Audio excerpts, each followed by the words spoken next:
This is the 22nd season of Bass Talk Live. BTL is presented by Bass Cat Boats, Strike King Lures, AFTCO, Pro Guide Batteries, Spro, Gamakatsu, The Bass Tank, Beatdown Outdoors, and Sunline. BTL coming at you.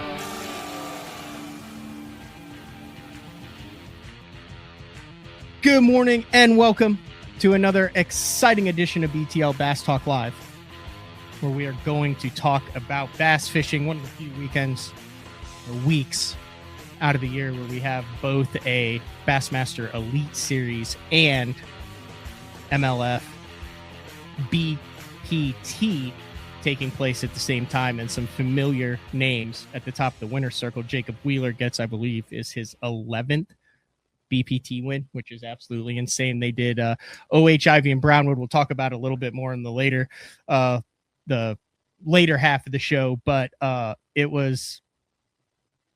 think it's a lesson in the difference between a big bass fishery and a tournament fishery. OHIV, the first 2 days where they had that, basically, I mean, if you're a guy who's in the wrap industry, in the wrap business, I think everyone ripped their wraps off at OHIV going through trying to catch them, but we didn't see a fish over 8 pounds that was weighed in at OHIV, I don't believe, and then they went to Brownwood and caught him. But Jacob Wheeler outlast Justin Lucas. We'll try to get a couple of those guys on, and then over on the Elite Series, No Scope Derby on the Tennessee, Tom Bigby out of Mississippi, and those guys cracked him on a fishery that is not easy.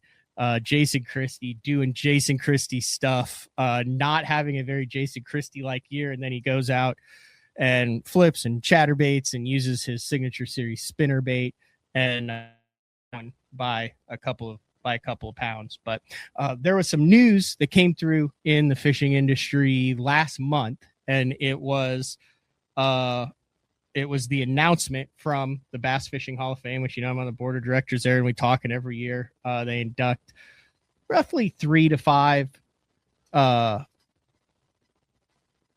individuals who have made a great impact on the bass fishing industry. And one of those is a BTL regular.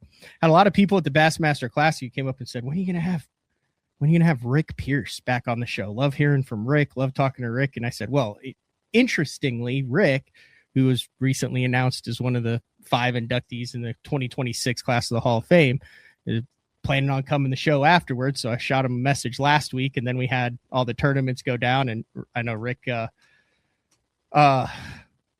has some thoughts on that. So instead of keeping him waiting, I think that the BTL listeners kind of know a lot about your history and what you've done, but talk about the moment when you found out, Rick, that you will be inducted with one of those bronze plaques this September. Wonders of Wildlife, Johnny Morris, Bass Pro Shops, the whole 9 yards, and you're going to get to stand up and give a speech. Had to be a pretty emotional moment for you. Well, it was an emotional moment because I wasn't expecting it. We were all at the governor's conference on tourism, and actually I was there, and Bruce Stanton was there, Mark Copley was there, and we'd hung around together all week. Of course, Stanton, you guys had already voted on it, and I had no idea. He's president incoming, and I didn't know that. And earlier in the week, just being a friend with Bruce, I kind of asked him, I said, so I didn't expect it because of the slate. You and I have talked about that. Slate's pretty strong this year. Mm-hmm. And so I said, man, who do you think's going to make it? And of course, he knew. I didn't know he knew. And of course, I can't talk about that. And of course, I forgot he was the incoming president and all that. So I said, oh man, I'm sorry to ask and all that. And then he had to go back for a meeting in Fort Smith at Pradco. And the governor's conference on tourism is about everybody from Bill Barnes to Clint Gaston, everybody who's anybody in the state in tourism. It's not really fishing. It's not our world. They're trying to make it that world with a new Kathleen Andrews, what they're doing with the outdoor situation, really bringing forward. Asa as a governor has announced and made a new directorship there, and she runs that division, and it's good. But we were there, and of course that night Bruce wasn't there. Bowman shows up, and we've been working on some stuff. And I said, "Man, what are you doing here?" He said, "Well, he kind of cover storied it with something and said, governor asked me to come by, and we'd been working on some stuff. So yeah, she asked me to come by and visit, to kind of see what this deal was about. And of course, everybody's in tuxes and suits and long evening gowns, and Bowman shows up in jeans and a sweater. At least he didn't wear a t-shirt, He said, Rick, it was good to see you. Yeah. Yeah, but he showed up, and we went to dinner, and I introduced him to Shay and Catherine and everybody. And as we were there, and he went up and talked for about 10 minutes to him, come back, sit down in the middle of the dang presentation, just after they presented Steve Erickson from Hot Springs the State Hall of Fame award for his efforts, and tourism. And then Bowman goes on stage and announces that I've been inducted in the Hall of Fame. And that was a total shock. He did it in front of everybody in the room that night, and I didn't expect it. So yeah, they got one on me on that one. He wanted to do it. Bruce wanted to do it that way, and it was a shock. Yeah, didn't expect it. Yeah, you can go on Bass Fishing HOF, read bios on all 5 of the 2026 inductees. You have Mike Whitaker from Operation Bass. I'll tell you what, you want to talk about good timing. Takahiro wins, gets inducted right there on it. I think long overdue for Taco to be in the Hall of Fame, especially with what he's done from Japan and dedicated for the life with the classic title. And he's kind of one of those ageless wonders who hasn't changed as the sport of bass fishing has evolved and changed. Like Takahiro is a guy who has stayed true to his roots, and you see it pay off. Pam Martin Wells, who recently passed away, would have been really nice to see her get inducted while she was still with us, but that'll be an emotional induction there. And then Don Iovino, West Coast legend out there. So those are the 5 that are going in this year. But emotion wise, I mean, you're pretty stoic, Rick. You're pretty level, even keeled. It's probably because you have in your brain everybody who's bought a Bass Cat since like 1970 on. You have all their names and boats and colors and setups memorized. So not a lot of room there for wild emotional swings. But I mean, dude, like personally, that what was that like personally then? Like when you had it actually kind of set in? Yeah, it probably didn't set into me, and I wasn't really going to, social media is a big deal now, and I wasn't going to post on it, Matt, but I turned around with all the comments that came up on it, and I made a post on it, and I said my true feelings about the Hall of Fame. And I tell you, when it set into me, and I don't know that it's set in yet totally. I mean, I'll say that it's a humbling experience. I don't know that you can just say it's going to set in, Mm-hmm. I don't know when, but when it really started to set in was that the Classic and some comments that were made by people in the hall, that are in the hall and that are part of the Hall of Fame board, that said some things to me about the comments I made. And it's about being a steward of the sport, and you know how I feel about it, and we've talked about it a lot. And the comments I made about it on my Facebook post really kind of, I got some comments on that, and those were people that really appreciated what I said, and it was sincere. And that was when you start realizing that it's a part of something bigger, Mm-hmm. What do you think your dad would think about this? Obviously, Rod, you started work, when you were a kid in this. That's how you've managed 50 plus years in the industry. I mean, I don't know what the labor laws were like back then, but he probably a lot of labor laws in 1971. put you to work back then. But a boat when I couldn't drive, I come out here on my motorcycle and deliver a boat to a guy, years ago in the 70s. Started working in the boat business 13, 14. I gave up playing baseball to actually work in the boat business because you couldn't have summers off, And so I gave up playing baseball to work summers in the boat plant. Worked a golf course a couple of weeks, but really other than that, and what I couldn't do when I was in school, I worked at a restaurant a little bit, but drive in. But really, it's been the boat business. My dad would be very pleased with this. He knows this in his own fashion. He's in a better place, and I wish he was here. I miss him every day. and we're going into 10 years without him, so it's been a while. But definitely it'll be 10 years in December, I guess. And it's a unique thing, and he would be very proud of the moment. I know that. I know he's been on the ballot too before, but I feel like potentially a Pierce family tradition there. It would be nice to see potentially your dad's bronze plaque next to yours too in the Hall of Fame, and I think well deserved. Your thoughts on that as well? Well, Dad deserves his shot at it. There's no doubt, and he's been on it 3 times. Ray Mursky was a little upset that he didn't make it one time. Ray put him on the ballot a couple times and nominated him, and of course called me and said, "Hey, I'm going to nominate your dad."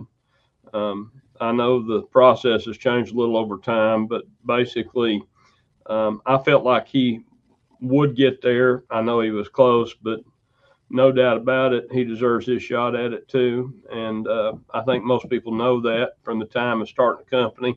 I couldn't have started this company. I'm not going to tell you I could. I wouldn't have probably risked what he risked. At an just early financially age. Or business wise, or I mean, it was a difficult time. It was a good time, but he risked a career. We had a successful business in town. A lot of things that he risked to get involved in it. And it was a dream, he'd built boats for years. And of course I accepted his dream as my dream. And, people think you fished with your dad a lot. And I'm sure there are people here that are listening to this think they fish with their dad all the times, right? You go Saturday. My dad was busy. Mm-hmm. My dad was busy. He built houses. We owned a drive-in restaurant. He had a full-time job as a plastics engineer. My dad was busy. Dad and I probably fished together. We worked together. We fished together a half a dozen times, and probably a little more than a half a dozen. But emphasis on our lives, and I've said this before, was my grandfather. We got us all into fishing. My mom's dad.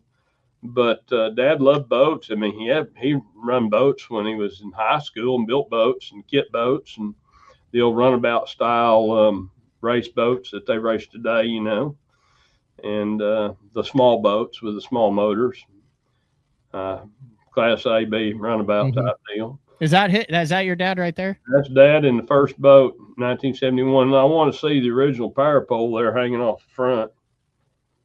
Where's that? Oh, the anchor?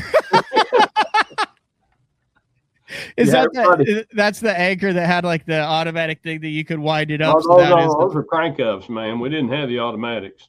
Yeah. Everybody had 2 of them, one on the front, one on the back. Wow. Have you thought? I mean, we're April, May, June, July. We're 6 months out, but I know, we were working on this 5 minutes before we went live when everything was running flawlessly. I think we're back up and running perfect now. But have you thought about your Hall of Fame speech? When that happens, you kind of think about it after you realize you're going to be given one.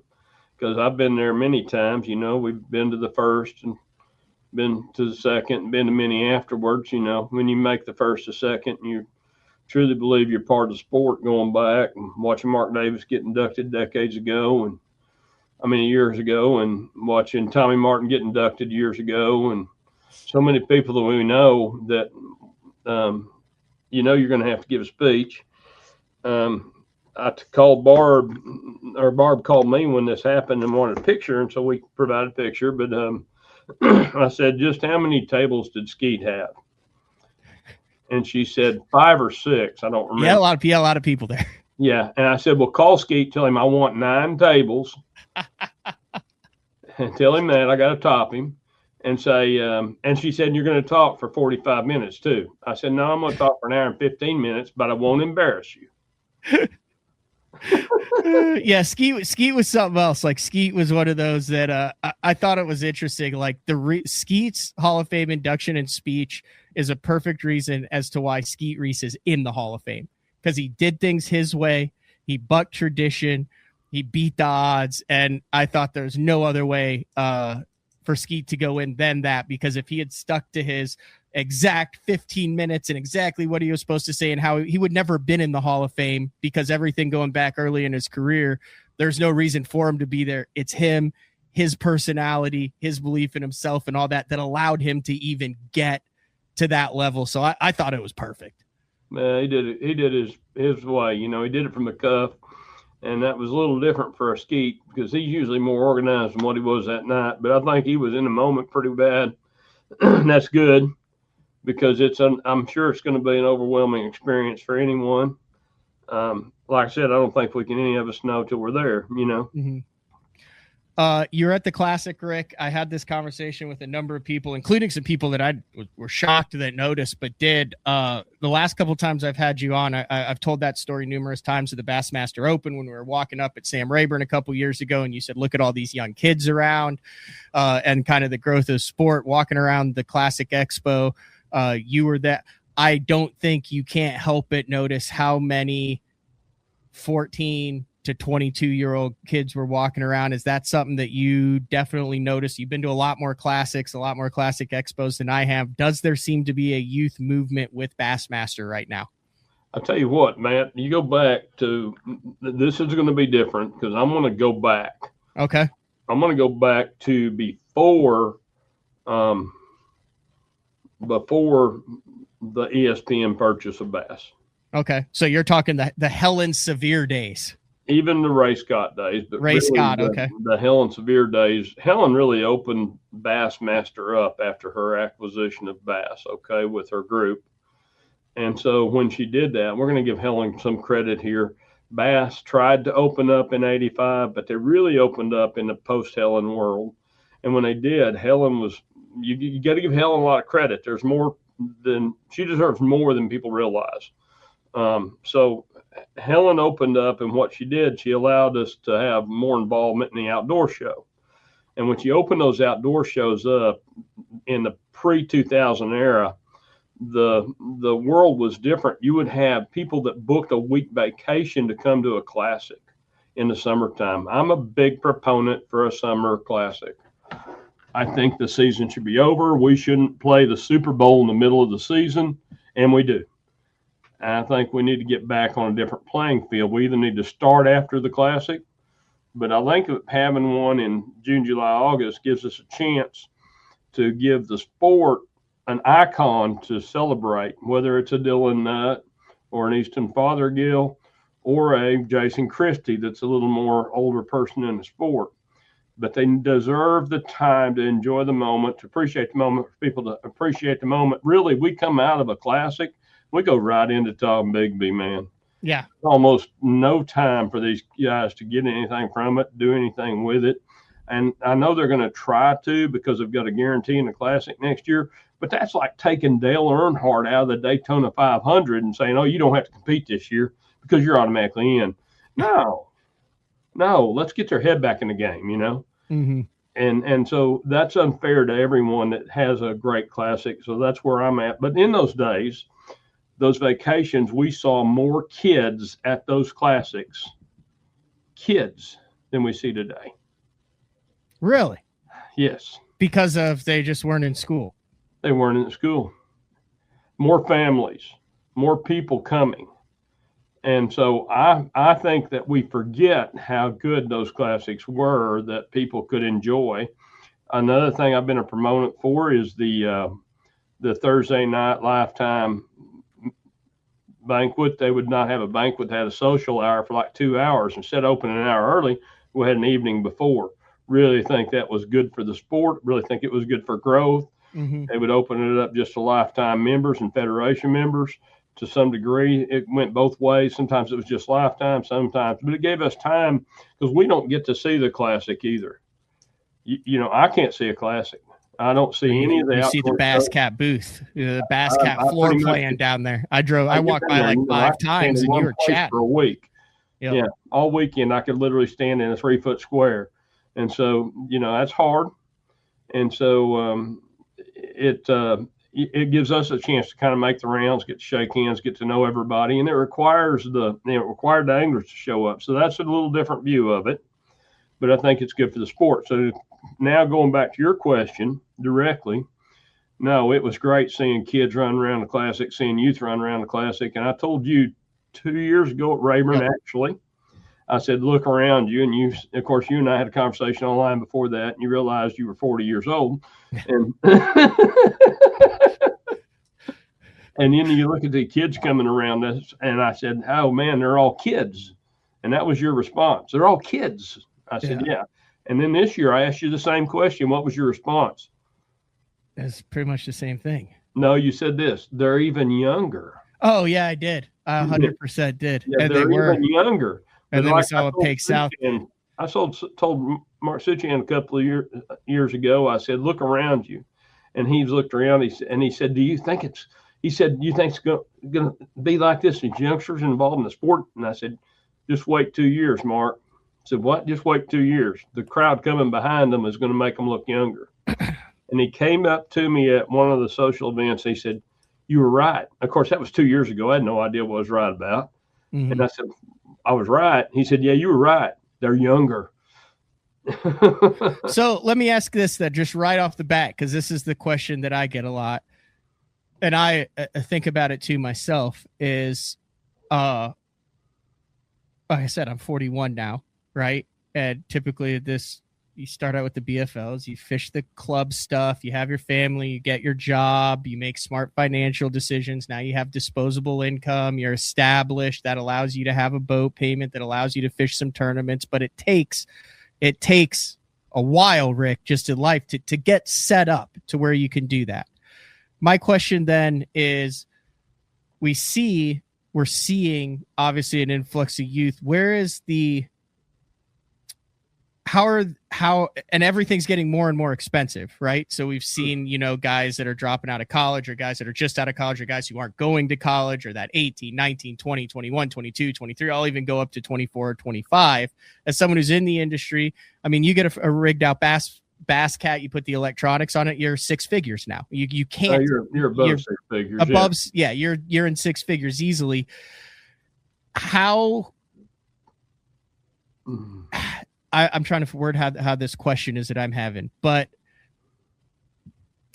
where is this money coming from? Is this going to be sustainable? How is this? You see where I'm coming from? That, like, you're seeing the top end of the guys like Trey McKinney's and stuff. The Trey McKinney's have a lot of support, and Trey, yep. Everybody wants to say he started out with a silver spoon. Trey started out in an aluminum boat fishing with Rick, and he said that online. They started out in an aluminum boat with like 50 horse, mm-hmm. and Rick kind of took him under his wings, and they brought things forward, and they started winning, and he started coming forward. And I think that's important that we have. And I'll tell you another thing, like aluminum boat sales are up 5 to 7% right now, Matt. I know a couple of guys who just got an aluminum, and they didn't need to. They sold their fiberglass, and they said, you know what, I'm going to trick out an aluminum. Yeah, that's all they need. And, when you look at the hours on some of these glass boats, and guys don't go when the weather's burning anymore, so they're not out there when the mm-hmm. 40-mile-an-hour winds. So a lot of the guys are going to different fishing vessels, and so we're seeing that. I think that's a good place for the youth to start. Is it sustainable would be your question. And I don't know if it's sustainable or not, but I'll tell you this, I don't think it ever has been. I think that we've seen these same challenges since 1980s. When we look at the growth of 200s, the growth of V6s and 175, in 1975, with the 175, and you look at the growth of V6s, you look at the growth of 200s, you look at the growth of 225, 250s, you look at today's market and where we pushed on the recreational side up to the 500, no doubt that's a unique market. Yeah. Very small, very, very, very small niche market. Very small market, but it's certainly one that some guys are on 2 or 3 boats now, so they definitely have enjoyed that as they're rebuying them. But certainly that's something they've enjoyed, and it's good. But the real market for the youth is sustainable. I don't think the market of the boat market's ever really been truly sustainable, but it's been something you have to choose. And so I put a post on Texas Fishing Forum this morning, and I just happened to be on there, and it may have been on Bass Boat Central, but anyway, it was one of those. And it was about, will it be your last boat? And that's kind of where we go. And you're going to look at that, and 15 years, say, is this going to be my last boat? Well, no, it's not going to be your last boat. We find most people buy their last boat between 70 and 75. Now, when do you buy your first boat? The kids buying first boats today are where they bought first boats when I was young. Believe that or not. So when I was young, that's when we bought our first boat. We managed to scrape, or we had a garage and a family, and in our 20s, 26, probably not 18, I'm not going to say that, but probably in our 20s, we were buying our first boats. My first true new bass boat was in 1983 that I was mine, yes. Mm-hmm.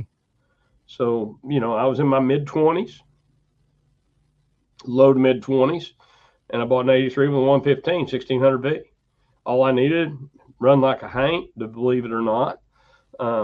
Made sure it ran like a Hank. But how fast was it? What could you get that one up to? Yeah, spun a 24 chopper on a 115. We'd go have fun. I stick a 26 on it, couldn't get out of the hole, but you outran everybody. What you did? But no, we had a lot of fun. And, you look at those days, that's when we bought boats. All my friends had boats. Mm-hmm. And the guys I fished with, and the older guys had boats. And, they were brick masons and electricians and carpenters and, worked at the factory. And that's what's changed. It definitely seems so. I fished collegiately at OU, and I remember, there's the handful of guys who, had the boats. Like I was with Chip Porcher, had been fishing the BFL since he was 16 years old. He had spent a lot of time in boats. I had fished at the time, primarily co-angler. I had a 1979 Ranger that I had gotten, but when it came to the tournaments, to towing it, to running it and all that, there was just a small group of the guys that knew how to get around the lake, to run it. Now it seems like just the ability and the time in the boat by these younger kids, whether it's from juniors to high school or collegiate. I mean, you see these guys making long runs. They seem way more comfortable in the boat. They seem like they have way more hours behind the wheel in 2026 at a younger age than they ever have before. Have you noticed that too? More adept, more proficient boat drivers? And I'm sure there's also guys who are behind the wheel who don't, but it just seems to me like there's more younger guys who understand how to run a boat now than there have been in the past. No, I don't agree with that one. Okay. Yeah, I don't agree with that one because all the friends I just told you about, they knew how. Right. But I'm talking about as a whole. I think there's more. I mean, you can look at these collegiate tournaments now and the high school tournaments. I think there's more guys that are doing like the tournament running and learning how to run a Toledo Bend, a Rayburn, a Red River, a Seminole, a Eufaula in Alabama, where the Open is practicing this week now. There is a difference. Okay. The difference isn't whether or not they're capable. It's the fact that they're now able. All right. We didn't have the collegiate events. Mm-hmm. So we didn't even have, 1983 was the first year for the Ozark division in BFL.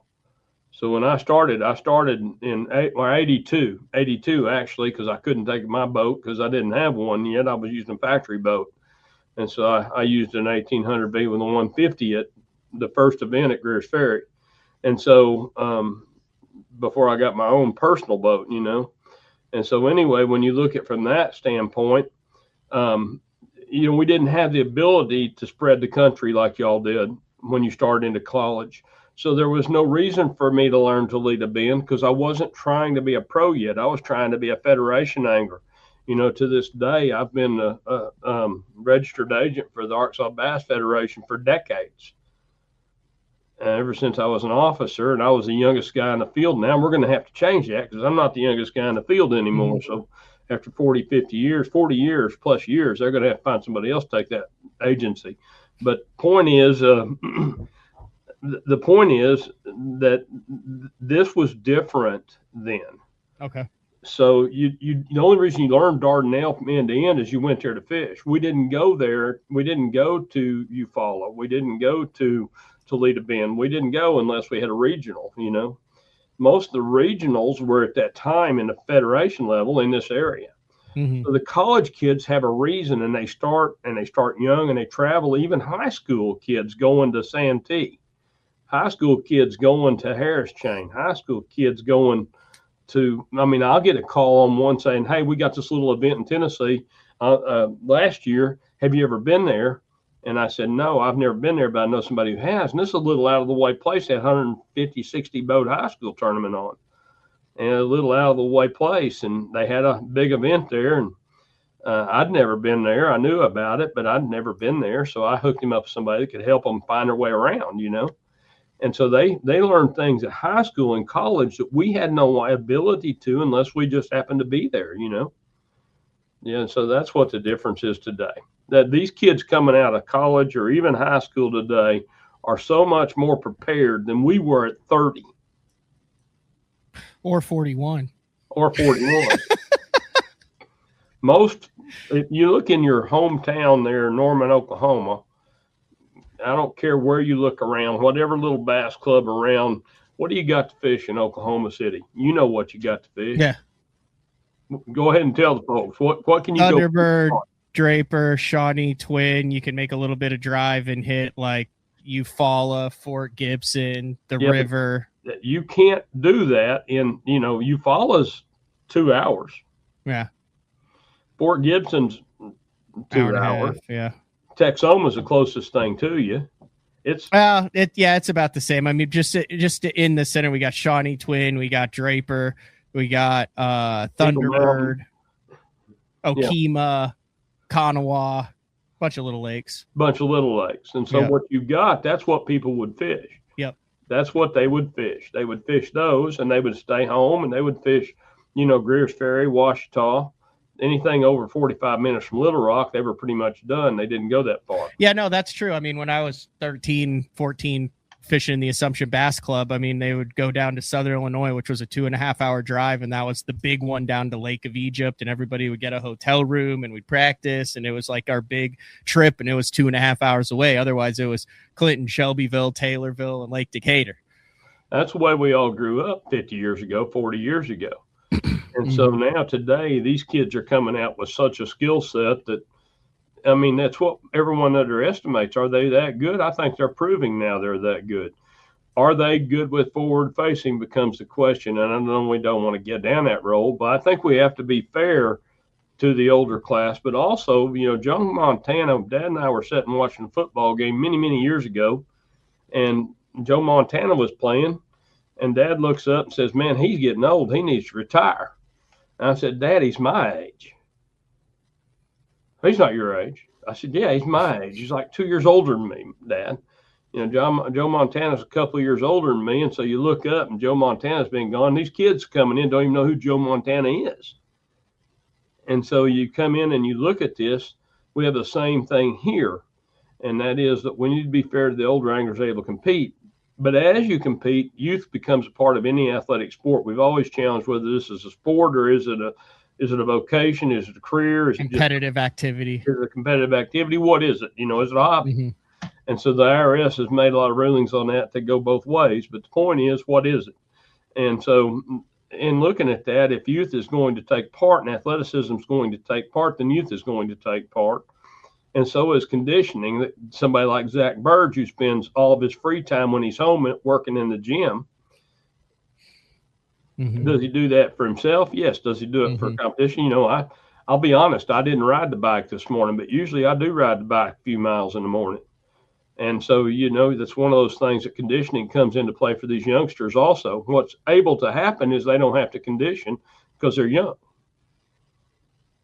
And so it's different than Larry Nixon grabbing the rod and going after it today versus a Trey McKinney or a Dylan Nutt. And so they definitely are going to be more able and more physically able to stand on the deck. I mean, I'll tell you, watching Corey Johnson 2 years ago at St. Lawrence, that was prime. And I'm not a big Johnston fan, that's just not what I'm saying here. But his ability to stand on that deck in those waves. Yeah, and fish and focus on what he was fishing and know that was noise around him. And he wasn't even noticing the fact that the trolling motor was coming out and he was in 5 and 6 footers. He was so dialed in on it. It was just ambient things that he was taking care of his craft. And it would have thrown 99.99% of people who've ever stepped in a bass boat completely off of their game. And throw them off their boat, man. Yeah. Not just off their game. But no, my knees won't let me do that anymore. They just won't. Knees, Yeah. my hips, just none of it happens like it did. And as you get over 40, those things change. I'm talking about you now, Matt. And so these kids are able to do that. Yeah, you think you can, but be honest with yourself. You're going to go in a ring with somebody like you could when you were 25? No, I have different priorities and value self-preservation more so now. Right. And so that's what this has done to the game. It's brought the youth into it, I think. Now, to some degree, I think that's invalid, because just because you can stare at a screen doesn't make you a better angler. So I think there's some balance we haven't found yet. I think we still need to. I think MLF's done a good job with balancing the sport some, but Bass doesn't have that same opportunity. I mean, we got to figure out how we balance the sport.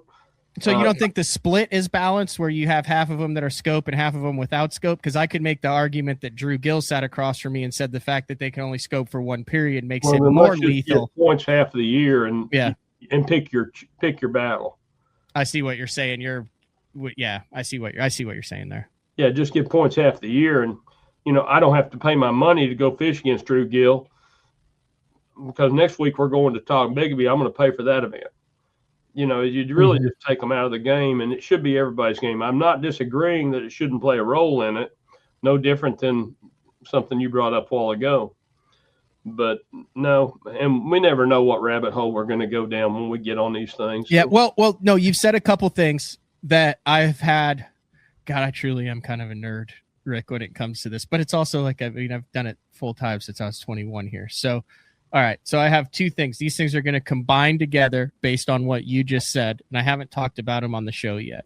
But you mentioned, is it a sport? Is it a competitive activity? Is it a hobby? What is it?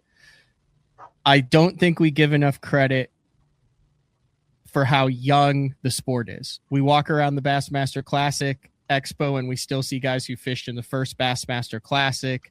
You're talking stick and ball sports that go back 100, 120 years, 1901 for baseball and all that stuff. So this is still an evolving sport. And then you look at all the other sports that are how they for 120 years, 110 years. Yeah, 110 years. So with what Wade Middleton did and FLW and Bass and MLF now and things like that, I believe they're creating more of a sport to it, especially with the Illinois high school fishing that started in that, where you're able to letter in it now. So you have the first or second true generation. Like I would say I was probably one of the first generation of college anglers back in 2006, where there were 31 boats in the national championship that was run by Bowman and the ESPN under 36, like literally, like we put a team together and we qualified for the national championship. But there wasn't Arkansas, I believe. Yeah, there wasn't the training, there wasn't all this. So I believe that we're in a major transitional period where you're seeing, and I think that first hint of it, the first hint of it was the Jordan Lees in the Bassmaster Classic, the Matt Lees. I know Brandon Card, who fished for Kentucky. There was that group that kind of came out where it was a big source of pride between all those guys who kind of ran the college that were like, look, we have angler. Clint Davis was one of those guys for Montevallo in that early 2000s, where it's like, oh my God, we have a group of guys that are coming out of college, they're qualifying for the top tours and they're having success on the top tours and they're sticking. But it was still guys who would have dominated and really gotten into BFLs and regionals and Costas or Everstarts at the time, or Opens. But now the Trey McKinneys and the Pakes and all that, I think that's your first generation of guys who are treating it like a true athletic sport. And it's not that young guys haven't. I mean, you look at what Gary Klein did coming out of the West Coast when he was 18 before and things like that. Like it's happened for the younger guys, but at a consistent level where they're looking at a sport totally different from anything else. I think we're seeing that first generation and the fruits of the labor that started 15, 20 years ago with that college and high school stuff. So it is transitioning more than ever before from a competitive activity to an actual sport where the anglers, their parents, the financial resources, they're practicing and the time involved, they're looking at it as a sport from age 8 on. Would you agree with that, Rick? I agree that it's changing. I agree that you ran a small group at Little Rock. I'm going to give you a memory, and this is what's important for the sport, okay? a memory. You mentioned the sport. We didn't tee any of this up. No. So the first event you competed in Arkansas, Jerry McKinnis, JM and Associates sponsored that event. Bowman was there. Everybody was there. Yep. What is my biggest memory of that event? Your biggest memory of that event? I don't know. Who was the sponsor? Under Armour. Jeep. Jeep put the most money in it. Really? Chrysler Corporation. I wonder why they did that when it was such a small. But that's my memory. You see what I mean? Because Yeah. they were pumping Jeep every time, pumping Jeep. But we had media then. And have you ever been to Mont Bala? I went by Mont Bala before Mont Bala was a school. I took a cut from I-20 across to Birmingham and drove through the woods over there just on my own, just headed to a dealership, thought I have an hour or two to kill. I'm going to kill it. And I like to take a country drive, so I cut off over there. Do you know where Mont Bala is? I do not know where Mont Bala is. I do not. It's a little bitty school of about 4,000 or 5,000 in the middle of nowhere. It's kind of like Valparaiso. I have to look up No, where it's Valpo is every time they make the NCAA tournament. The Mount Bala is in the middle of nowhere, South Birmingham out there. Okay. And I just happened out there one day just upon it before Mont Bala was known. Then wound up with a friend of mine whose grandson wound up playing baseball there. And then they wound up being a fishing team there with Laker and a few more that I know. So you can say the same about Bethel before they became an absolute powerhouse college team. Well, like when Kenny I first Loudon heard had about a it. lot to do with Bethel. Kenny Loudon had a lot to do with Bethel. But just as far as I didn't know where it was until I learned they were a powerhouse fishing school. Well, I can't say I didn't know about Bethel. I knew about Bethel, but I also knew Kenny, which went on to work on an archery program there and other things. So anyway, Bethel I knew about, but no, Mont Bala I had just happened upon out of the blue. So anyway, does this make it a sport? Now my point, I think that with the youth movement that we've got coming in, and I said this at which you weren't there, at an elite event we had to dinner for our elites. I think we're 5 to 10 years away from truly making a sport come together. And I say that differently. I think we're going to see growth. We're 20 years from growth based upon college, because as you get through having kids and your kids go to college and you get back in a boat and get back into fishing again, I think we're 15, 20 years from that happening. And that's where we really get to see the benefits of the sport on the college and high school anglers we built, where they can afford to get into a boat, because I don't think they get into one. If they're not in one and staying in the sport, they get back in the sport later. Hopefully they don't pick up golf. Hopefully they come back to fishing, Hopefully they don't take up bowling and follow Jeffries down the road. But he made the national championship. Yeah. He's one of 16 teams. They got a real crack at it. Their third year. They're only second school to ever make the national championship in the third year. Regionals was during the classic there. They finished second by a mile. The top 4 teams went. So Jeffries is headed to, I think it's in Alabama or some Birmingham maybe or something like that for the bowling national championship. It would be on damn TV. You could sit there and watch Mark Jeffries just berate someone for a freaking 7-10 split. Anyway, I digress. You choked me up, man. But the point is I see think him we throwing come a back to clipboard the at 8 a.m. on ESPN2. But I also think we're 5 to 10 years from seeing the Jeeps of the world come into this as a sport and pick up the major sponsorships like a Toyota and get more involved like Toyota has. So I think we can get the Palmolives and Procter & Gamble type stuff. Who knows who? Eli Lilly's. So I think if we get the Bank of America's, the Wells Fargo's, the Is it big enough for them to even notice that, or are you saying it's going to have grown to the point of that by then to where you think it'll be a recognizable collegiate No, I think you're looking at it wrong. Okay. Teach me how I'm supposed to be looking at it, or how you're looking at it, Rick. I said this to Niggemeyer and used it on a Bass After Dark with Ken Duke. Uh-huh. And Niggemeyer, when we were at, and I think you were at Martin when we went to Lake Martin for that makeup. Did you go to the Martin makeup on? Nope, I didn't. I missed that when I was already out. I saved my 2K there. Okay. Mr. Pierce. Anyway, James and I were talking to gas money first. James has been a friend of mine since he lived in California. We sponsored him years and years ago. Yep. Wonderful guy. Yeah. So he was talking about how the sport, and I gave him my opinion of it. And I said, we're a marketing machine. We're a media-driven machine for companies. Yep. That's what wraps are. Personally, I oppose wraps. I hate wraps. I don't want to wrap on a boat. Yeah, that's your work of art. That's what we do. You can't even look at a boat standing 100 yards away and tell me what brand it is if it's wrapped. That's why Mercury doesn't allow wraps on their motors. That's why other companies don't allow wraps on their motors, because you can't tell what motor it is, a motor. And so I'm not a big wrap fan, but I think that, and we see abuse of it. Everybody's got to wrap a boat or have a jersey today. You never know who is and who isn't. But today, I think we're going to see the sport develop over the next 5-10 years, where the Bank of Americas might pay attention because it gives them a great marketing opportunity.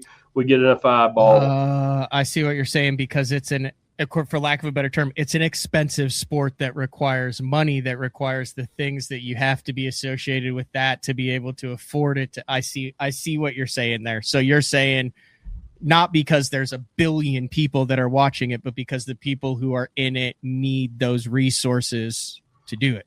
I mean, every guy that's watching fishing on TV, he's got a Kubota Massey Ferguson tractor in his shop out back, you know? Mm-hmm. He's got a zero-turn lawnmower, you know? Used John Deere, but I'm damn proud of it. Yeah, well, it's the used John Deere. Someday you'll graduate from that to something else. I would hope so. If you actually look at the Google Earth imagery when the truck went past of my house, one of my buddies pointed out to me, they said, have you ever looked at that? And I said, no. And if you go to the street level view, and I will not be giving out my address, but if you go to the street level view, and I am mowing my yard shirtless with a beer on my John Deere in Oklahoma. I said, I believe living the life right there. You can clearly see me. But I think that we become more of a marketing company. Yep. As a sport. Now, I said that as a sport. I'm not talking about the high school, college. I'm not talking about the guy fishing BFLs. I'm not talking about federation people. I think that we wind up having some separation in the sport. You know, going back for years, and you go back, you mentioned Mike Whitaker being in the Hall of Fame. Mike Whitaker created FLW, which was not FLW at the time. It was Operation Bass. He created that on the tails of a failing and failed BCA, because Mike had competed as a coach and high school teacher on Basscasters Association. I met Mike when I was a teenager. BCA. I've never even heard of BCA. Basscasters Rick. Association out of Mattoon, Illinois. It was owned by Larry Heath. Where I grew up, right around that neck of the woods. Mattoon, Illinois. It was owned by Larry Heath, Ron Haddock. They weren't the first starters. They bought it. And a guy named Bob James, and most of the guys on here will know Mike James, who was a Ranger rep years ago. A lot of the older guys will know Mike. And Mike was his first tournament. They kind of set the draw up in 1975, because his bass tournament first draw was my dad, so that he could get a taste of bass fishing, you know. And so my first pro tournament was BCA on Lake the Ozarks in 1974 with Mike, so it's 75 for me. And when I was 16 years old, you know. So then that merged into the Operation Bass then? That's right. I guess I might have been 74 when I fished my first. It might have been 73 for Mike, you know. So that was what, 5 years? So Operation Bass was 79 when he started that. So that was the predecessor. It's falling apart by 79, 80, and he kind of came out of that with what was Operation Bass.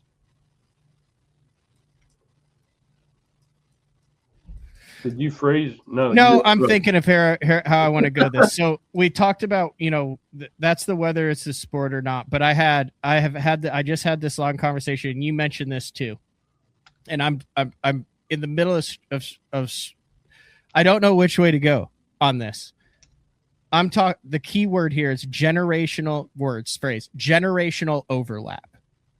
And in bass fishing, I've thought a lot about this. I've thought about this more than I should, because like, as much as I get, there's about 3 people out there, Rick, who send me hate messages every time about how much I love Live Scope and the young guys, and I don't respect the old guys anymore. But like, dude, I've spent 200 days in the boat with Harold Allen before trust me, I respect the older generations in this and the guys who do, and it was badass to see Jason Christie win, and it was also badass to see some younger guys that were in the top there and all that we saw go down on the Elite Series. But I'm also not wondering, I'm going to spitball this out there, and I want your thoughts on it.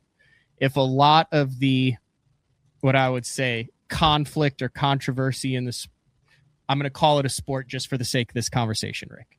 A lot of the controversy or conflict we're seeing in the sport is due to generational overlap, where we're actually bringing new blood into the sport, but there's still older generations, whereas in every other sport, like, there's a time where you show up and you just don't throw the ball as good and you're out, and it's all around a certain age. But we're seeing 19-year-olds compete against 60-year-olds, and there's a lot of generations in there.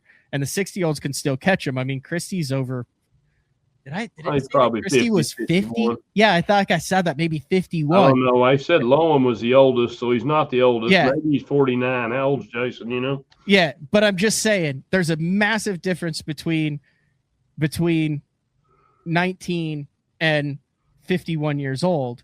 And when you do the hockey thing, I mean, you got what, Gordie Howe and Chris Chelios. So there's not a guy on an NHL roster, like maybe two, like Sidney Crosby's like upper 30s and the 19, and they call him grandpa and stuffs like that. But as this gets more and more, and you have the new generation come in, you have this generational overlap, which has been exacerbated with the technology boom that we've seen. So it's never been more prevalent than it is now. But the reason that it's a hot button topic is because you have three generations that are still competing at the top level, or that are still competing at a high. Whereas in any stick and ball sport, but yeah, any stick and ball sport, there wouldn't be a 55, 60-year-old that's competing against the 19 that's going, hey, this isn't how we did it, because they would be on the morning talk shows or a BTL talking about it and not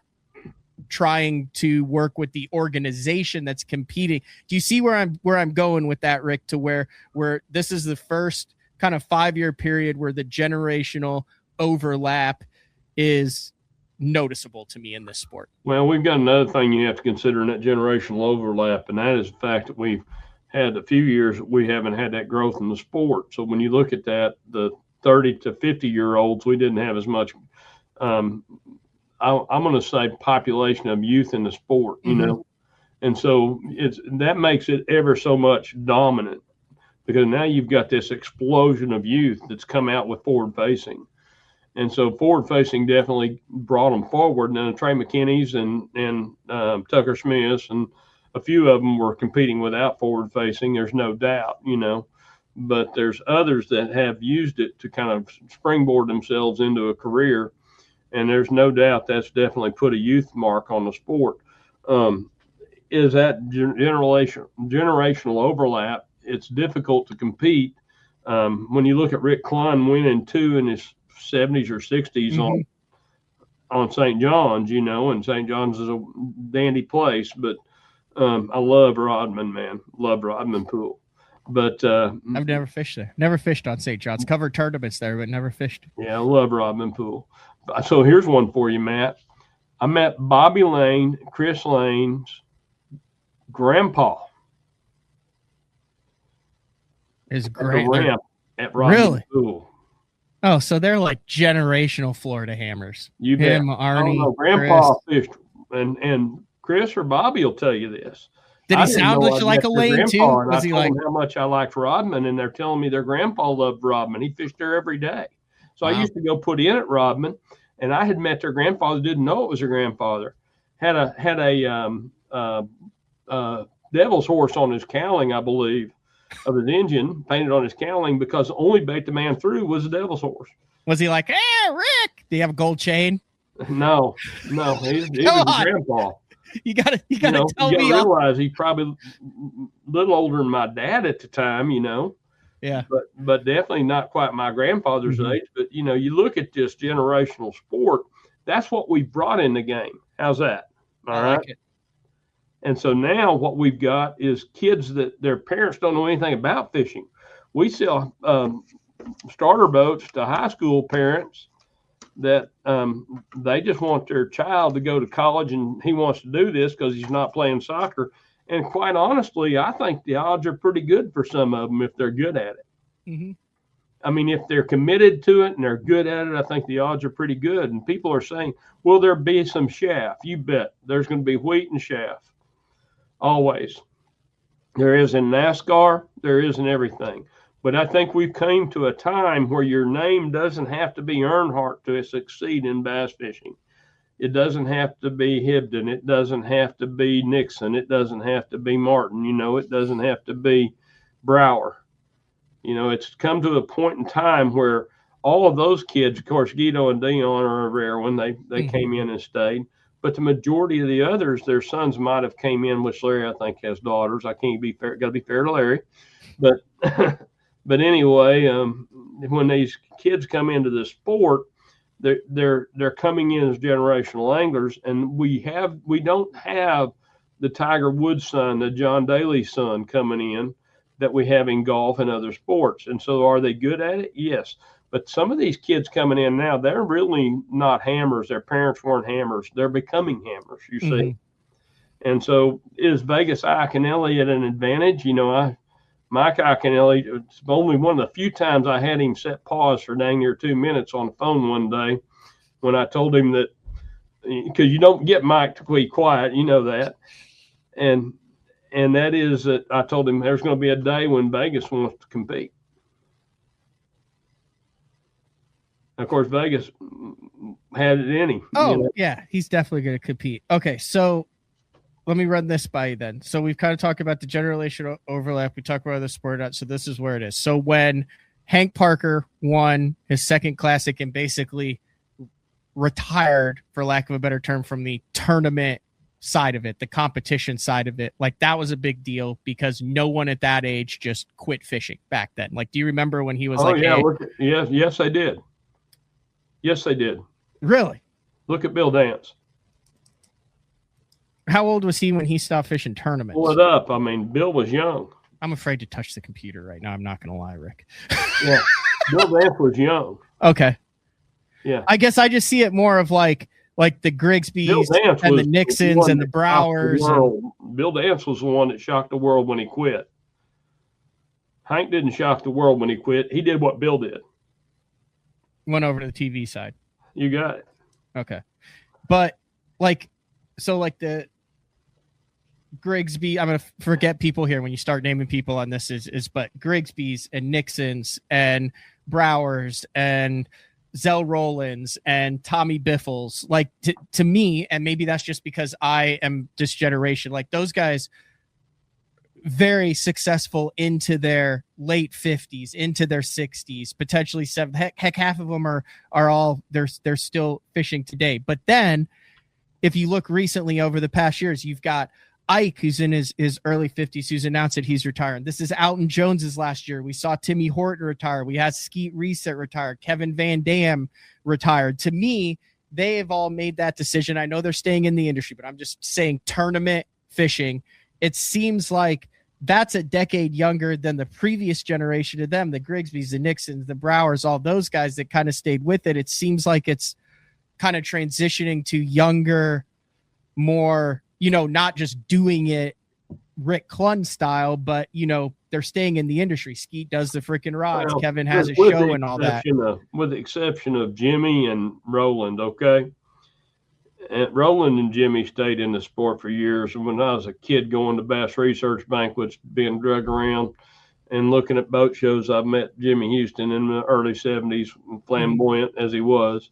But and Jimmy was friends with my parents and has become a subtle friendship of mine. But anyway, you look at that. I think that what you're seeing is Jimmy and Roland era.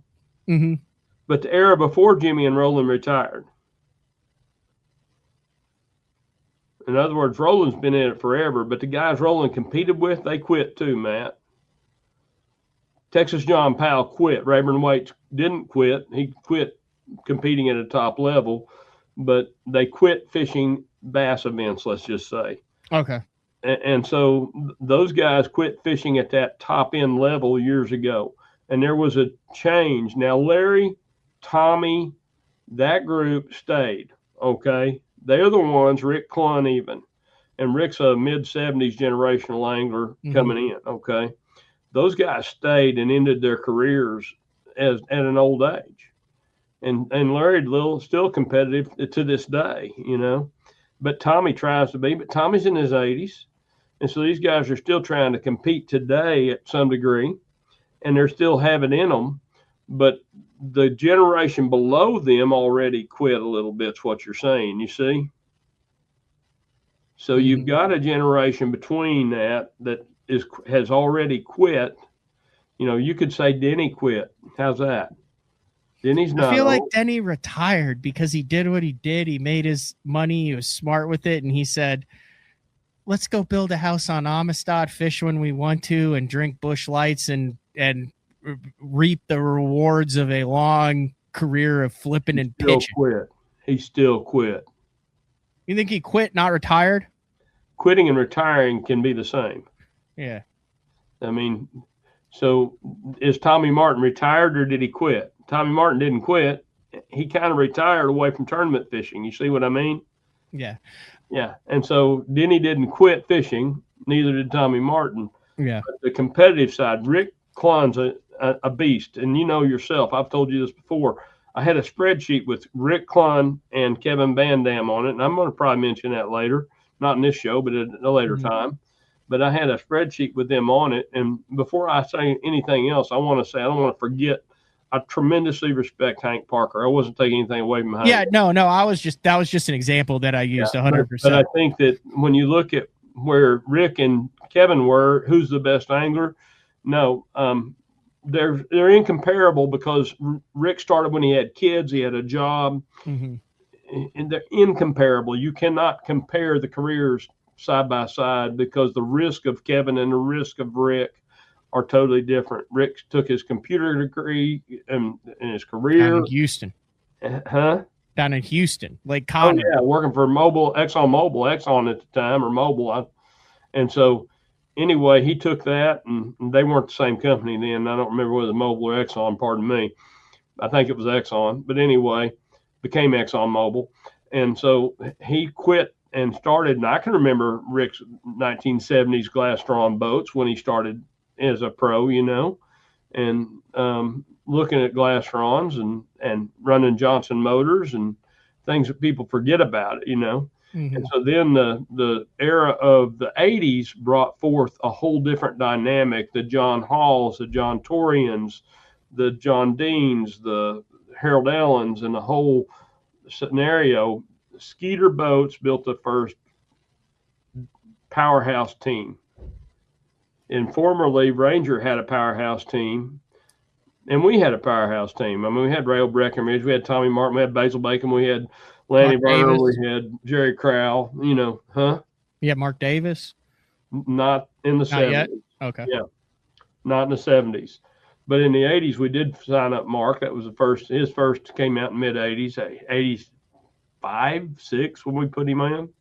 So anyway, yeah, that was a restart of what we'd had in the 70s, to be honest, because the recession of the 80s kind of broke that all apart, competitive fishing. So we've got that 80s team, and that put together all these teams that came out of the 80s. And before that, you know, Ranger just kind of always had the powerhouse, and we had a powerhouse, and there were individual little deals, but they were just powerhouses. They weren't like a team concept, and Skeeter brought that team concept forward. Give him total credit for that, you know. Jerry Myers doing that in the 80s, and of course there's been several failures of Skeeter boats. I mean, I can't even tell you the number of bankruptcies they went through before Yamaha ownership, you know. But Yamaha's got them now. They'll never have any trouble anymore, so that's part of it. But certainly they had their challenges through building those and losing those dynasties, no doubt. And there are people that endured that. And, you know, we had Tommy in the 70s, and then Tommy wound up running a Skeeter, and Larry was in that group back in that day. So those guys, there's a lot of them that quit in that era. You know, they just kind of failed to succeed, is a good way to put it, at a level to retain a career. How's that? I like it. I'm just trying to put it because then like you talk about those, so you had that, but then it's interesting because this is when I started covering it, where the kids, quote unquote, that came along that started competing against the Edwins and the KVDs and Skeets and that's like the era that is in there, what I would say prime now in fishing, but it's very segmented up until this point, in my opinion. Like you have these groups, and I think this is what's changing now. So you have like the Wheelers, Lucas, Polinick, the Johnsons, like I'll throw Connell in there, like those 35 to 40, 30 to 40s. 30 to 40s, and that's the side imaging era and the Facebook and the YouTube videos and all that. Well, they had access to information we didn't have. Right. But let me say this. You know, I read Harry and Charlie. I read Bassmaster magazine as a kid, but that's all we had. Mm-hmm. And how many times can you read about fishing a Carolina rig the same time over and over again? You know, these kids have so much with YouTube. Now, Polinick came out of a different era. Polinick he's an animal in the sport. Mm-hmm. I like Brandon a lot. I like Dustin Cannell. He's got his own views, but Dustin's a good guy. And he's got his own views, and I don't think he's come out of that same mold. He kind of came out of that same area of the country, you know. But now Justin Lucas, dude, he's a true steward and understands and studies the sport, you know. He's got to figure out how to beat Wheeler when it comes down to the top 10. Yeah, well, and Wheeler is not a young man anymore.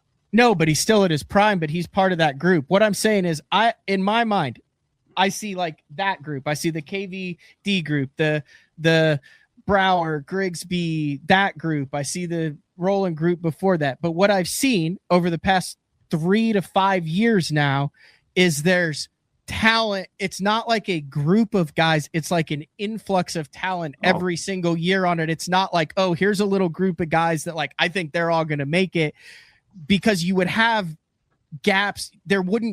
You would have gaps of years where it'd be the same guys. I've never seen it since I've been covering it, Rick, where there's different guys that are coming in. And the thing is, like, you still have your Wheelers that are winning it. You still have guys at the top, but there's so many more guys that are coming in now that are threats to win than has ever been before since I've been covering this game. I got this one for you, bud. I got this one. That's all. That was my point to this whole thing. I got graduation pictures last week. Okay. Of a customer in Louisiana, his daughter graduating from high school. She is driving the boat, videos of her in the boat, laying on the deck with all of her awards around her. 40 years ago, that wasn't even a possibility. All of her bass fishing awards around her. Mm-hmm. Her dressed up in an evening gown for prom, you know, whatever. I mean, these are all of her graduation portfolio pictures, and they got sent to me just to show me, hey, she's getting older, you know, and changing life. And I mean, Dad's proud. I love it. But you've watched this kid grow up. There's so much more today that involves that than was ever here, even when you graduated high school 23 years ago, whatever it was, you know. Mm-hmm. And so you look back at that, it's all changed. We have parents involved in bass fishing now that never picked a fishing rod up. Yeah. We didn't have that 40 years ago. Yeah, it was rare that my dad wasn't a tournament fisherman, and they did what they had to do to get me involved with the Assumption Bass Club to where I could be around people that were, but he wasn't. He enjoyed fishing, but he wasn't a tournament fisherman. But that was rare, you know, back in the 90s, even for a kid to want to get involved. You were the first break, and I've told you the story before of the two guys that were with the Illinois Athletic Association that were involved in getting high school fishing started. Mm-hmm. And a guy named Bud Thies had this dream too out of St. Louis, and Bud died in I think 93 or 95, and he was an outdoor rider in St. Louis. And so there's a whole bunch of guys that were always had this dream of high school fishing, and when it did finally come together, it was really good. But the thing is, it has come together, and we're going to see that growth. But, you know, you look at things, you're trying to generationally do this and say, we had this, we didn't have this. You think Kevin Van Dam wasn't seen as a phenom coming up at 18 years old? Oh, I know he was. I've read the articles about the guys who are like this cocky kid who backs it up and beats it. And, you know, the guys, I've read the stories about the guys who, when they did the pro-on-pro draw, no one wanted to draw them because He wouldn't they get knew good he was a sight. phenom. He won Dave a Fenton freaking had a Angler of chance the to win Year. New York, and he went toe to toe with him flipping grass beds. I was in the same area. I watched them. I mean, we were in. Dave and I were fishing the same water, and he just had a better stretch. You know. I mean, there's cool articles you can look it up online there, where it's guys talking about Kevin back in the day. Yeah, and so today, some of these kids, they didn't have a fair shake because you actually bowed to an angler at one point. Today, these kids don't bow to anybody. They're coming. Oh, it's like when Dylan Nutt won the Classic, he said I took it from him, and he didn't say that in a derogatory, like I took it. He was like, hey, I respect these guys. They're good. I put my work in, and I went and I got it. But it wasn't. He didn't bow to him. Yeah, well, Dylan and Carter Nutt are obviously amazing anglers. Okay, obviously very talented. The path to the Classic is what worries me about that. The Bass Nation route? The path. I'll just say that. I'll leave that. Okay. I think the path to the Classic is a treasured route. You earn it. And I think you earn it through a grind.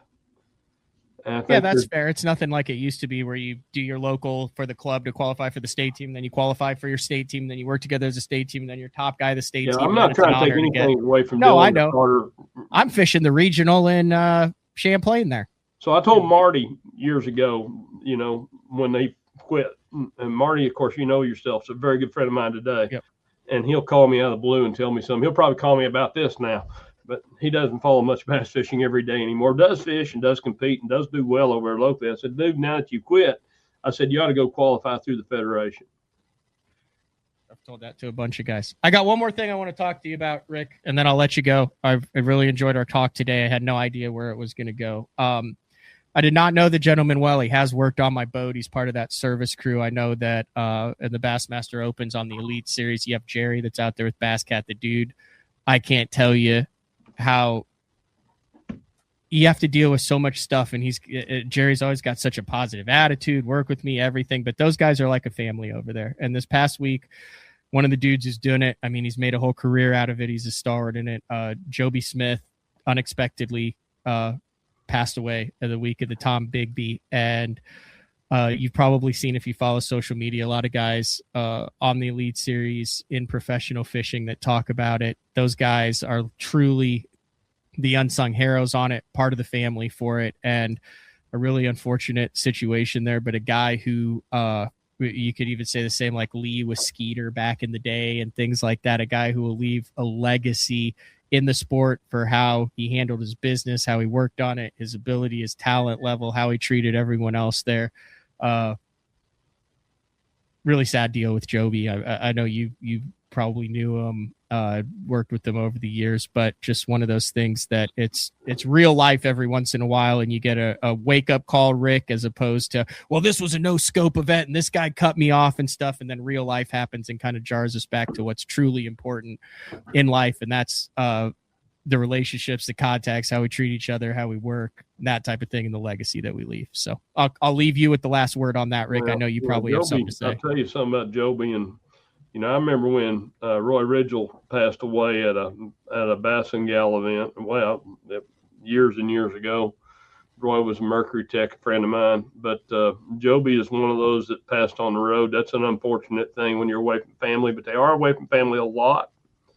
So there's going to be that risk. I sent Joby's picture to him when we were working on side imaging with Humminbird at Eufaula, Alabama. And I went by the board. We were working on side imaging. This is before side imaging.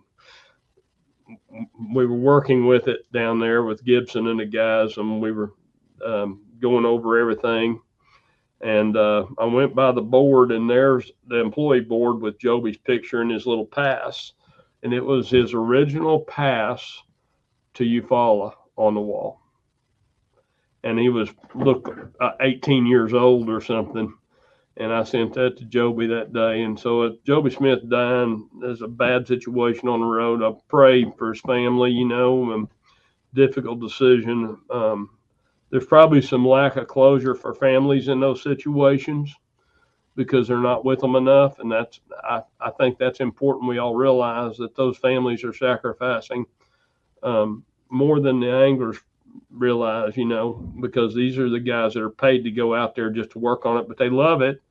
They become their own family. And Jerry, of course, has become a part of that. And Andy and all the guys, of course, Andy found Joby. I don't know if you know the story. Andy found Joby that morning because he didn't show up. Mm-hmm. I think that was a tough one for Andy because Joby was aspirating at that moment, and it was a tough deal for him. Mm-hmm. I hate to be, pardon me, folks, but that's what happened. It was tough. That's going to put a lot on the family. It's going to put a lot on those crews that experienced all that, and the anglers too that have entrusted them for years to work on their equipment. And knowing Joby in and out over the years, always a bright face, always says hi, never a harsh word. Really don't think I've ever really seen him too frustrated unless he had a lot going on, and that's a hard one. Yeah. I think we leave it at that, Rick. That's an hour and 20 minutes. We covered a lot of stuff. We went through a lot of different eras and got your take on a lot of things and got to hear your take on the Hall of Fame. Actually, you can purchase tickets to attend the Hall of Fame. Let me say this real quick. If you want to watch Rick get inducted, hear his speech in person, if you're just a fan, if you own a bass cat, whatever, I think they're like $100 and something a piece. Make a weekend out of it. You can get on the Bass Fishing HOF when they go for sale. You can get them.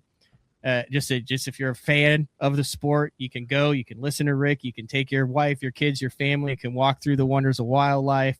You can go to the #1 ranked aquarium for 8 years in a row. It's a really cool experience. You can spend your life savings at Bass Pro Shops, and then you can put on a suit jacket, go and watch Rick get inducted into the Hall of Fame in 2026. So that is out there. I know the BTL listeners, that probably hits a little bit more of a demographic since we have such a bunch of history-rich, educated listeners and viewers. So if you're a fan of Rick, go watch him get inducted. And Takahiro. I bet there's a 90% chance that when he gets inducted, he said, "I knew it."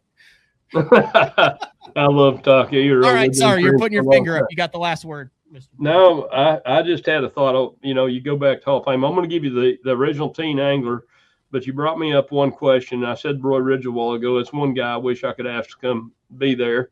But Roy was a friend of mine, was Mercury Service Tech, ran the European racing team, actually rented Renato Molinari's house in Italy, and his family, his son's about my age, grew up in Italy. Wow. So Mercury racing team, and Roy was a good friend. But anyway, one guy I wish I could be there. But the original teen angler, who do you think I feel it is? It's got to be Gary Klein. Zell Rowland. Zell did it when he was that young? He's the reason for the 16-year-old rule. Did he do it before Gary Klein did it? Zell Rowland is the reason for the 16-year-old rule. We're all about the same age. Oh, well, that's why he's grumpy, because he's been doing it for longer than everyone else then. So I'm going to give Zell what he deserves there. How's that? Okay. I did not know Not that Gary didn't. I'm just saying Zell did, Was it that Gary was maybe a little flashier coming from the West Coast there with the hair? Oh, Gary had a pedigree behind him. He had Glebe. He had D. Thomas, He had a father bunch of guys that helped show him the ropes a little bit, but during those 70s eras. But, basically D. Thomas and Gary were great friends. And so coming out of Oroville, California. I need to get Zell on the show. I haven't talked to him in a minute. Need to get who? Zell. There's a good one. Yeah. I don't know what Zell. He's in Montgomery, Texas now. He lives right down the street from Ed. We can find him. I got it right here. That is a Zell Rowland spook that he painted black, drilled the hole out, changed it, out a third hook to it, the whole 9 yards. That's Zell's right there. Yeah, it might be. It's a 3-hooker. Well, it was a 2-hooker that he turned into a 3-hooker. Yeah. You can see the Charlie Campbell's there, a spook. Yeah. That's it. That one will never get fished. That's good. Yeah. You got to get the original Popars now. I've got a couple of the P70s, and they're actually in the boat. Like they're the Zell Rowland shaved Popar. I don't have one that's shaved by Zell. But best autograph in the game, bar none. I've got a couple of his. I've watched him sign it, the big loop with the Zell roll, and he's got the Z, the R makes it, and then he does that flourish and then draws a pop R with the feather treble on every single signature. That's Zell. So Zell was probably the guy. Zell is the person responsible for the minimum age of 16. I'll have to dive into that. That might be a great show in its own right. Well, you'd probably get a hold of him, and that'd be back in the Harold Sharp days, and Ray Scott days. So guess what? I'm cleaning out the studio, doing some spring cleaning, getting some stuff, and I found a legitimate original business card that Ray Scott himself gave me. It says Ray Scott, founder, BASS, with his phone number and the whole 9 yards on it, and it's just a business card. Alabama? Yep, I just looked at it and I was like, dude, I need to frame that. That's got to go on the wall. It had been sitting in a box since the 90s. That's an amazing one. You talk about Ray, and of course there were some of us who were there when they had his memorial service. I really thought that would be a crowd, and there weren't very many of us there. Of course, several people in the media were there. Some of the old, like Glenda, and several of the older Bass staff, but I really expected a bigger crowd at Ray's service, and that was a wonderful service. They did a good job memorializing him. Roland and several more spoke well of him and said truths, and Ray was an icon of the industry that I'm going to say this. I'm probably going to say this, and I'm going to use this later, so you'll hear it again. But none of this sport would be possible without Ray Scott. And to this day, he is the only. He ran, started, and had the only organization that has continued to be, I'll say, profitable in this sport. Because without some financial infusions others have had, none of them would have been possible. And none of them would have survived or have survived, So Bass continues to do its thing. It's still membership driven. And we definitely need to keep the focus on the membership of Bassmaster. You heard it from are you future or are you considered a Hall of Famer? What does that mean? Like, what are you in from where like you're going to be in, but you're not officially inducted yet? What do they call that? Inductee, I think. I don't know. You heard it from 2026 Hall of Fame inductee Rick Pierce. I don't know what it is formally. We didn't even get into Earl Bentz's Bass Bible today, Rick. That would have fired you up probably. Well, you can keep that for later. We can get that up. We'll keep that for later. There's some interesting stuff in here that might be applicable to the dull workbook now. See. All right, Rick. Thank you very much. Yeah, we'll bring up Joe Reeves in that one. All right, sounds good. See ya. See ya, bub. All right, that is Rick Pierce. I'm headed to California for Easter. So we're doing that on Wednesday. So I'm going to record a show with Frank after this today. That'll run on Thursday.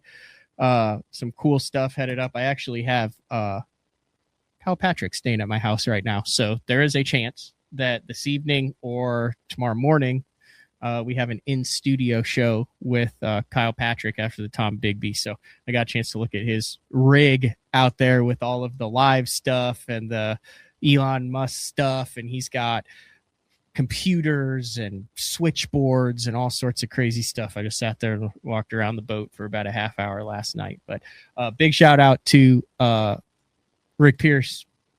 Didn't get to talk to him at the Classic. Like I said, he said he's stuck in that booth. Every time I walked past him, he was deep in conversation. And it doesn't matter whether you're a dude who spent $1 million on it or whether you're a guy who just comes up. Rick is really good about individual attention when it's time to give people individual attention. It's something that I've learned a lot from learning about individuals and people. Yes, with also some of the greatest stories. So same time, same place tomorrow. If you don't have the notifications turned on or not subscribed to BTL, this would be a great time to do it now, because if we do decide to go live later tonight with Kyle Patrick, a little notification will come on if you're subscribed, and then you can catch it live. But this has been another edition of BTL Bass Talk Live. We will talk to everybody later. See ya.